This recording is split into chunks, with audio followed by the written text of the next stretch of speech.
और कांग्रेस उनके बयान पर सवाल खड़े कर रहे हैं। तो बीजेपी कह रही है कि मुस्लिम वोटों के जागीरदार कम से कम इस मामले पर मत बोले। नकवी कह रहे हैं भागवत ने बिल्कुल सही कहा है और वो भागवत के बयान का समर्थन कर रहे हैं। भागवत के बयान से मुस्लिम वोटों के जागीरदार परेशान हैं और अब यही भारतीय जनता पार्टी के नेता कह रहे हैं, क्योंकि मोहन भागवत के बयान का समर्थन एक तरफ बीजेपी कर रही है तो वहीं दूसरी ओर कांग्रेस और ओवैसी उनके बयान पर सवाल खड़े कर रहे हैं।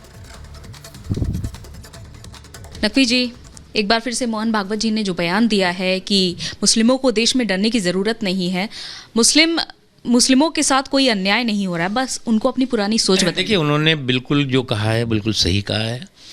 हावी होने की जंग नहीं बल्कि सहभागी होने का जुनून और जज्बा होना चाहिए और यह है। और इसी का नतीजा है कि अगर आप देखें तो दुनिया में हर 10 मुसलमान में एक मुसलमान हिंदुस्तान में रहता है। उसके सामाजिक, आर्थिक, शैक्षणिक, धार्मिक अधिकार सुरक्षित हैं।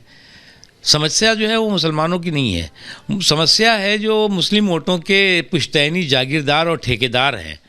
उनको लगता है कि हमारी जागीरदारी और ठेकेदारी जो है वो आजकल उनकी दुकानें बंद हो गई हैं, क्योंकि जो समावेशी विकास में हिस्सेदारी हुई है उसने मुस्लिम वोटों के जागीरदारी पर की दुकानों पे ताला लगाया है। और इसलिए जो है वो आप अलग अलग बयान, अलग अलग हताशा, निराशा भरी बातें सुनाई पड़ रही हैं। लेकिन एक बात सच है कि समाज के सभी वर्गों में जो सोच होनी चाहिए उसी को मोहन भागवत जी ने कहा है कि हावी होने की जंग कभी किसी का भला नहीं करती, बल्कि सहभागी होने का जुनून और जज्बा हमेशा किसी भी समाज का भला करता है। दूसरी तरफ ओवैसी का भी बयान सामने आया है। उन्होंने वो तो सही है ना, जब वोटों के जागीरदारों को लगता है कि अब उनकी जागीरदारी और ठेकेदारी पर जो है वो ठेस पहुंच रही है तो वो इस तरह के बौखलाहट भरे और बयान बहादुरी करेंगे।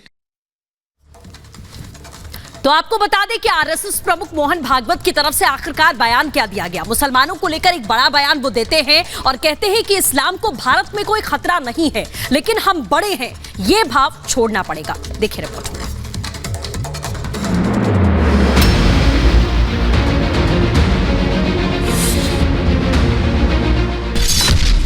आरएसएस चीफ का बड़ा बयान।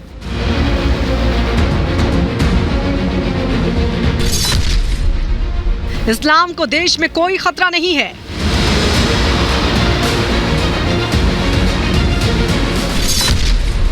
छोड़ना होगा महानता का भाव। भारत में मुसलमानों की सुरक्षा और अधिकारों को लेकर अक्सर सवाल उठते हैं। आरोप लगाए जाते हैं कि वो देश में सुरक्षित नहीं हैं। कई बड़े चेहरे खुद की सुरक्षा को लेकर सवाल उठा चुके हैं। अब आरएसएस चीफ मोहन भागवत ने इसे लेकर बड़ा बयान दिया है और कहा है कि भारत में मुस्लिमों को डरने की जरूरत नहीं है। उन्होंने कहा है भारत में मुस्लिमों को डरने की बिल्कुल भी जरूरत नहीं है, लेकिन उन्हें अपनी श्रेष्ठता को लेकर बड़बोली बयानबाजी छोड़ देनी चाहिए। 5 जनवरी को दिए इंटरव्यू में भागवत ने मुसलमानों को लेकर बार बार उठ रहे तमाम मुद्दों पर खुलकर बात की। मुस्लिमों को लेकर मोहन भागवत ने कहा, हम एक महान नस्ल के हैं। हमने एक बार इस देश पर शासन किया था और इस पर फिर से शासन करेंगे। सिर्फ हमारा रास्ता सही है, बाकी सब गलत हैं। हम अलग हैं, इसलिए हम ऐसे ही रहेंगे। हम साथ नहीं रह सकते। मुस्लिमों को इस नैरेटिव को छोड़ देना चाहिए। वास्तव में यहाँ रहने वाले सभी लोग, चाहे हिंदू हो या फिर कम्युनिस्ट, इस तर्क को छोड़ देना चाहिए। संघ प्रमुख ने कहा कि दुनिया भर के हिंदुओं में एक तरह की आक्रामकता दिख रही है, क्योंकि 1000 साल तक युद्धरत रहे इस समाज में एक जागृति आई है। आप देखते होंगे कि हिंदू समाज 1000 सालों तक युद्ध की मुद्रा में रहा। ये लड़ाई विदेशी कब्जे, विदेशी प्रभाव और विदेशी षड्यंत्र के खिलाफ चलती रही। संघ ने इसे समर्थन दिया है, दूसरे लोगों का भी इसे सपोर्ट मिला है। संघ प्रमुख ने कहा कि इतिहास की गणना जब से रखनी शुरू की गई तभी से भारत अखंड रहा है, लेकिन जब भी हिंदू भावना को भुलाया गया तो भारत बंटता गया। उन्होंने कहा, हिंदू हमारी पहचान है, हमारी राष्ट्रीयता है, हमारी सभ्यता की विशेषता है। एक ऐसा गुण जो सभी को अपना मानता है, सभी को अपने साथ लेकर चलता है। हम कभी नहीं कहते हैं कि सिर्फ हमारा सत्य ही सत्य है, तुम्हारा मिथ्या। आप अपनी जगह पर अच्छे हो, हम अपनी जगह पर अच्छे हैं। इसके लिए लड़ाई क्यों? चलिए साथ आगे बढ़ें, यही हिंदुत्व है। मोहन भागवत ने उन तमाम लोगों को जवाब देने की कोशिश की है जो हिंदू मुस्लिम के नाम पर देश में जहर घोलने की कोशिश कर रहे हैं। दोनों समुदाय को बांटने में जुटे हुए हैं, वो भी सिर्फ सियासी फायदे के लिए। Bureau report,